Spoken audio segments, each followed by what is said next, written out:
Hi, I'm Wendy Ladd, and welcome to the Fabulous Fit and Fantastic Show.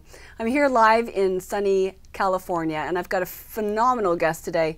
I met her a couple of years ago on a sweet cruise, and we actually survived Hurricane Ada together. And her name is Dalila Ali. Well, I want to say your name correctly because I've done this so many times. Dalila Ali Rajah. And yes. I love your name, Dalila Ali Rajah. Yes. And I could say that 10 times quickly now. But we were on a cruise together, and we survived. But you know what? The greatest thing is I had a conversation with her. We didn't get to finish that conversation. And it's been 2 years ago that we actually are going to finish that conversation. And we're going to do it live with you. So welcome to the show. Thank you for having me. Welcome, welcome. I know you're a busy lady. You've got lots going. So right now, you are the creator and you are the executive producer of the TV show Cherry Bomb. Yes. Now we got to go into that show because this changes so many women's lives. Tell me how it got created, the idea, and who you're working with and how it all came to be. So when I was first going through what one of my co-hosts, Tatum Durock, calls your lesbian adolescence, it's kind of like you go through adolescence all over again because you're learning the social constructs and interactions around romantic relationships and friendships kind of all over again unless you actually came out when you were an adolescent. Right. So you end up like in the bathroom crying like you did when you were 14, except for now you're in your 20s and you're at a club somewhere. It's really not all that fun all the time, not great, not a good look. But so me and my best friend Gloria and Tatum, I was friends with both of them, and we would talk through all of these issues. And I kept saying in these conversations with them, like, there should be some kind of show. Like, there's nobody talking about this. We have no place to go. It's the blind leading the blind. Like, there should be a show. My friends kept saying, yeah, there should be a show. Go do it. I was like, do you guys, we should do a show. They're like, go do it. Tell me when to show up. So a couple years later, I went to Tatum's best friend, who's also a close friend of mine, Bethany Landing, who's a very accomplished reality TV producer. And I came to her with the idea, and I was like, please help me do this. Like, I think it's a really wonderful idea. And she got on board, and it was a passion project for her, too. And we both came together and started working on it and shot the first 3 episodes. And we brought Nikki Castor on, who I'd met through another, I had run into her doing another project. And I was like, oh, I think she'd be a good fit for the team. So we started shooting the first 3 pilot episodes, put it to After Ellen at the time, and they were looking for some new programming, and they totally ate it up. And then we eventually moved to She Wired, and then Out TV in Canada picked us up from there. So we actually just in November premiered our 3rd season on Out TV in Canada. And I actually have been watching that. So one thing that's great is you're very casual. And you drink your wine. It's kind of like a late night TV show. Yes. You know, just share a little bit with the people that haven't watched it. You know, the ladies sitting around drinking your wine, and you address. Let me just read the subjects. Can I read it? Okay, absolutely. You address sex, love, navigating in the world of women who love women. How do you introduce toys? Is it okay to date a friend's ex? And we talked about that a little bit. What if she was just a hookup? How do you know whether it's okay to make a move? And if you're dating, but you're still not in her top friends, what does that mean? So you really get into the guts and the rawness of everything. So just share a little bit about that, because you've got great shows. I've watched some of them. I'm like, wow, right on. Thank you. So it's kind of like I kind of got pulled the format of some of like The View, right? Except for that it's from a queer woman's perspective. There's no Hasselbeck, and we drink a shitload of wine. And we have a lot of fun. It really is like being with a group of best friends that are just kind of talking over a subject.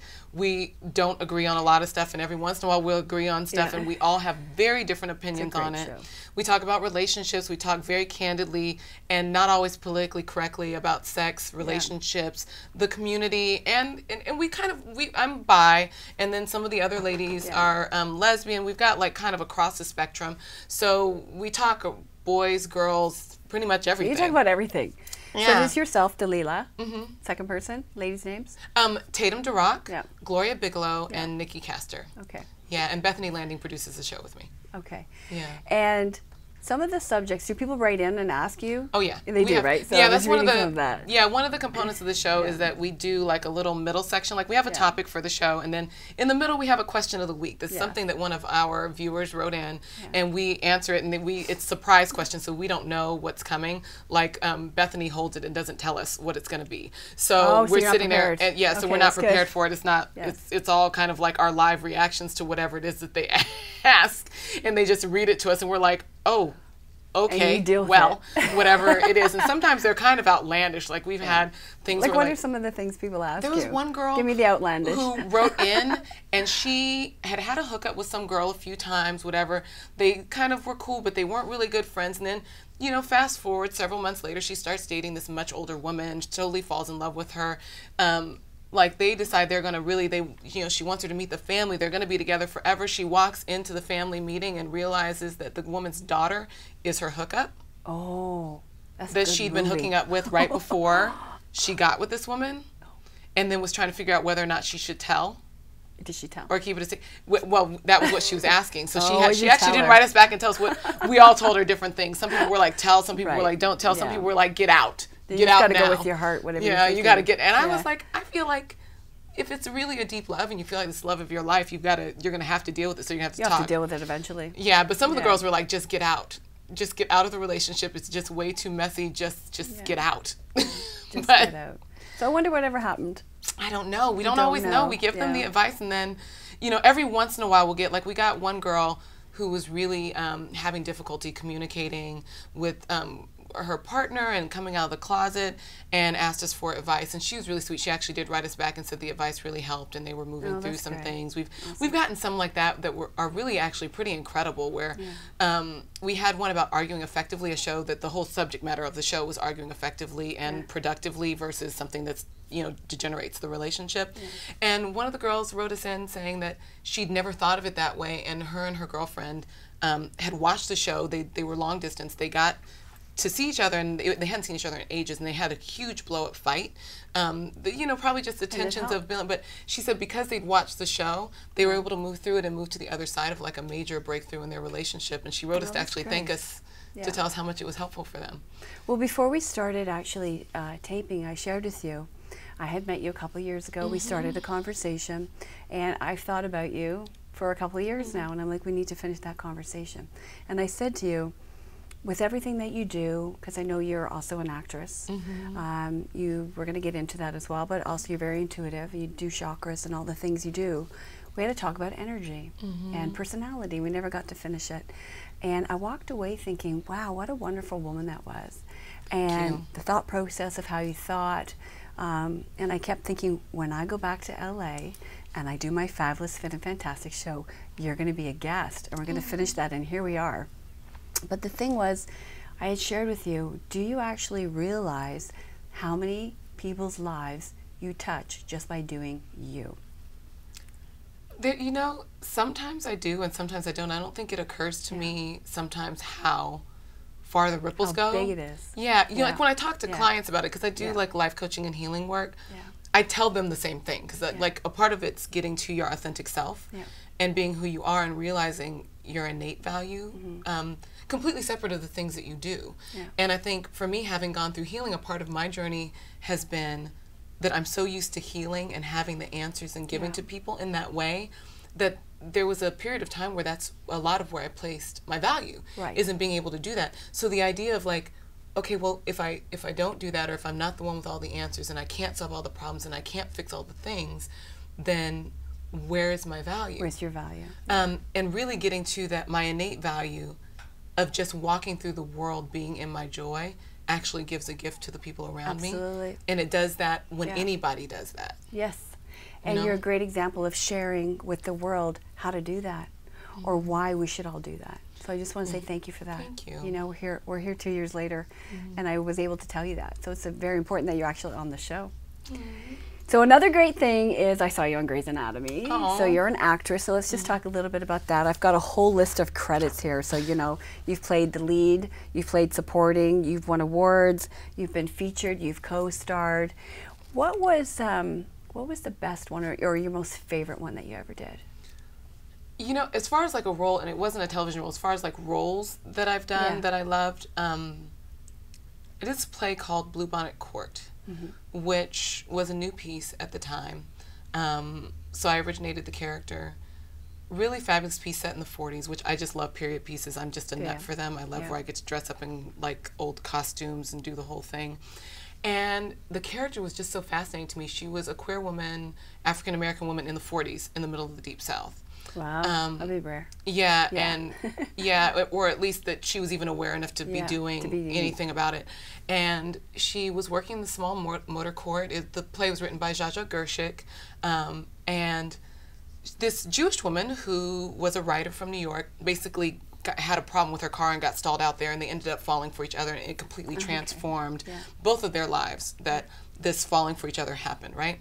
But it was such a dynamic and interesting character, and very different from me, because she was very kind of like mousy in one way, but her underbelly was so tough. Right. Because she was one of those people, she wasn't one of those that would like, I'm the type, my personality is, I'm an activist. I'd be at like the lunch counters and I go on the marches and I get up and speak to everybody. This character was more the type that's like, if I want a steak from this restaurant that won't let me sit at the lunch counter, I'll get to know the chef.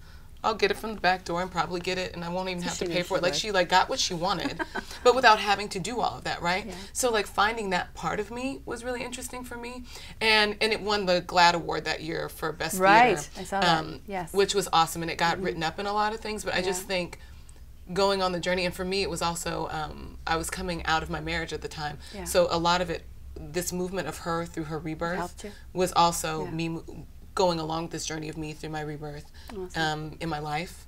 So I think that was, I think because it most profoundly affected me that way. Whenever I play roles like that where I'm doing like a whole arc, there's always something that's, I find in my journey in my own life that I'm moving through at the time. It's amazing how the law of attraction gives you everything that you need. It absolutely does. So it's not by accident not that was happening to you. Yeah, always does. So congratulations on all your success with your acting. Thank you. Yeah, my favorite show is Grey's Anatomy. So you were playing the mother of a child that had a liver problem.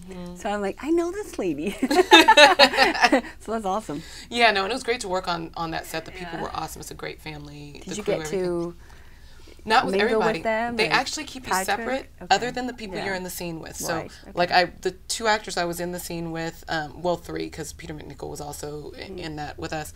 I worked with them, but because they're trying to keep the storyline so secret, because people do spoilers with them, they literally don't let you have contact with anybody in any other storyline while you're on set. Didn't know that. They keep you separate, and Shonda has her hands in everything. Like when they did my costume, like they have a seamstress on set and they had me trying on my things, and they took pictures of all of it, and she actually picked what I was going to wear and everything. I love that show. Yeah, they're very. Congratulations. Thank you. Yeah, it was awesome. I've always wanted to act since I was like 2. It's one of those things I was like crystal clear on what I wanted.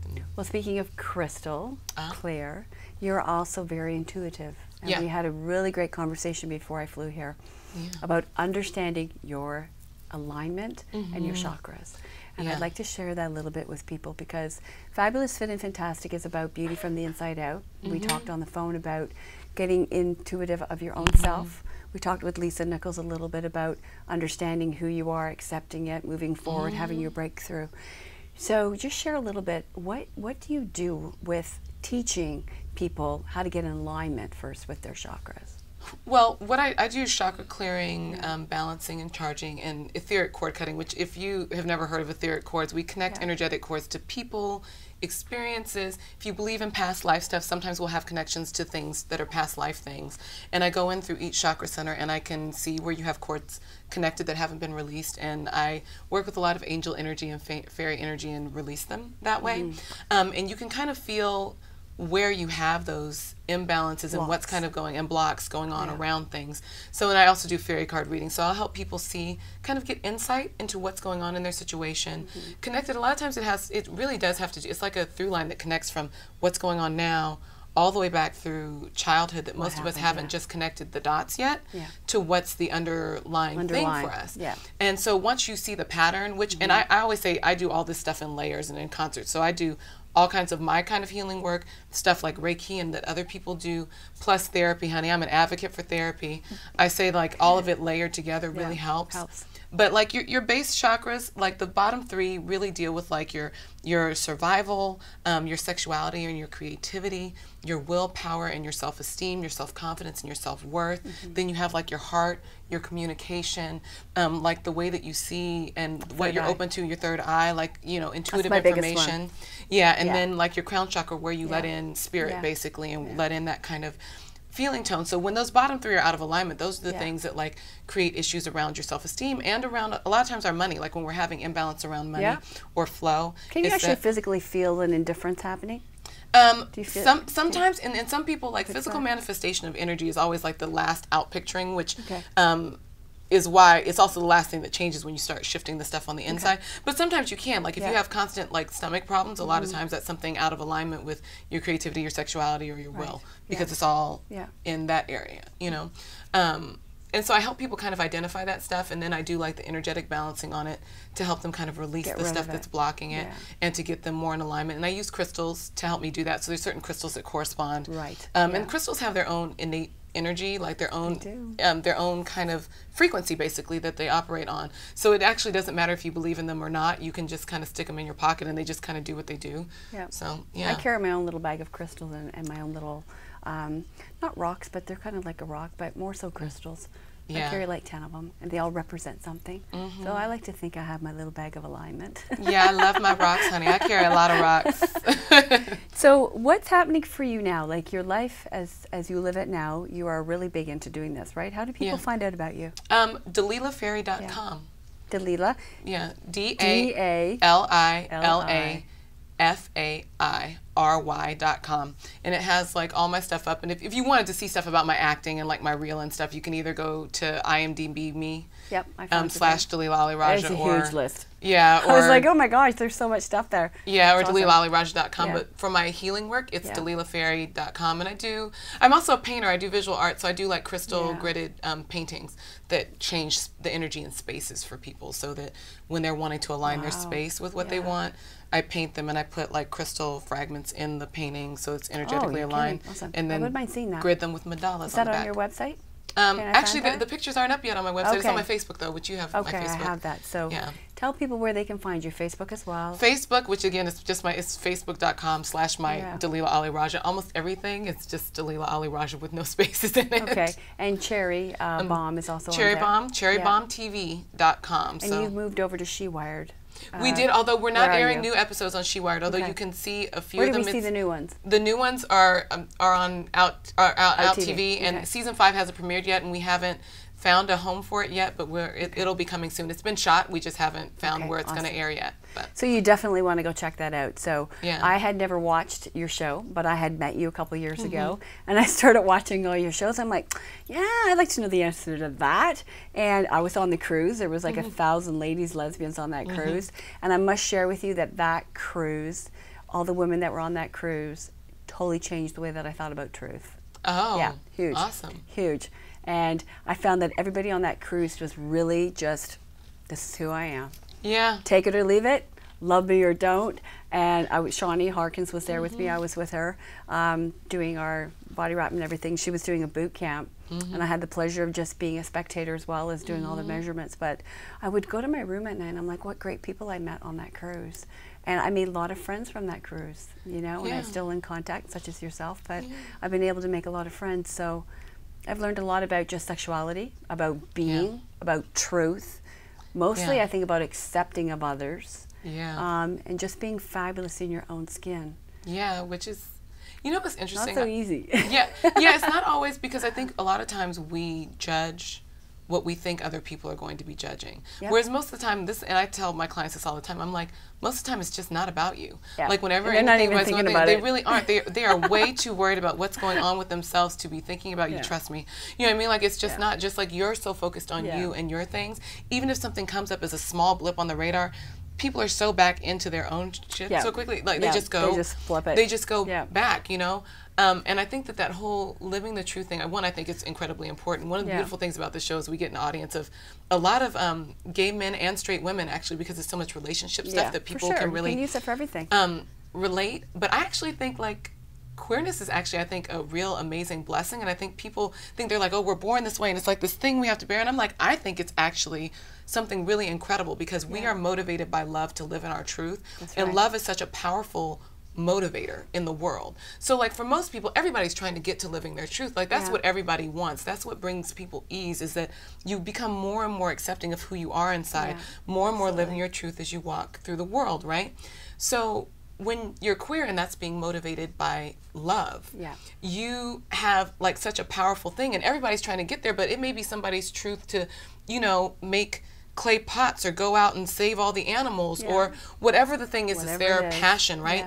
But for them, they are not motivated in the same way by that deep desire for human partnership and connection and love. And when you're queer, that is what you're being motivated by, is that need for connection, that need for, you know, expressing commitment and love and all of that. So it drives you so much that when you finally accept it, it usually opens you up to doing that in so many other places in your life, because you're like, if I've done that here, well, forget it, I can do it everywhere. And it's the hardest part for a lot of people. Yeah, and it gives such a lovely example for everybody else of like, well, if somebody else can walk in their way that way, and not just about being loving, but because we do so many other things that way, it gives other people permission to do that for themselves. So I think it's part of a blessing that God gave the world. You're a great example of that, though. Oh, You're a great example of all of that. Thank you. Of all of that. So if you had to share any words of wisdom before we sign off here, what would you want to share? Have faith and trust yourself. Yeah. That everything that happens is an answered prayer. Everything. It's just you don't always know what prayer it's answering yet. Exactly. And be present to that in the moment, Yes. so that you can move through the moment of the fear and get to the other side and understand the blessing, because it's always there. Always. In every single situation. Every single situation. Yeah. And we don't notice. I know I had a chat with one of my friends, and you don't actually realize until after, and you're like, oh, now I understand where that fits. And then you can accept it and move forward. Yeah, and the acceptance, and if you can find your way, which it's challenging. It's not that I don't know that it's challenging, because I have the same challenge. But the sooner you can get in that moment into the I know this is for the highest and there is some purpose to this, the quicker you get through to the other side to what that thing is. Yeah. Thank you, Dalila. Yeah. Dalila, I love your name, and I say it so many different ways, but Dalila, thank you I'm so glad that you came and shared your truth, the sexuality of your show, the greatness of your acting, and all your intuitive. So I really wish that, just share your website just before we go, because I want people to see your show and also to find out about you. So for Cherry Bomb, cherrybombtv.com, and for me, DalilaFerry.com. Awesome. Thank you so much for joining me. And this is Wendy Ladd signing out from sunny Los Angeles, California, for the Fabulous Fit and Fantastic Show.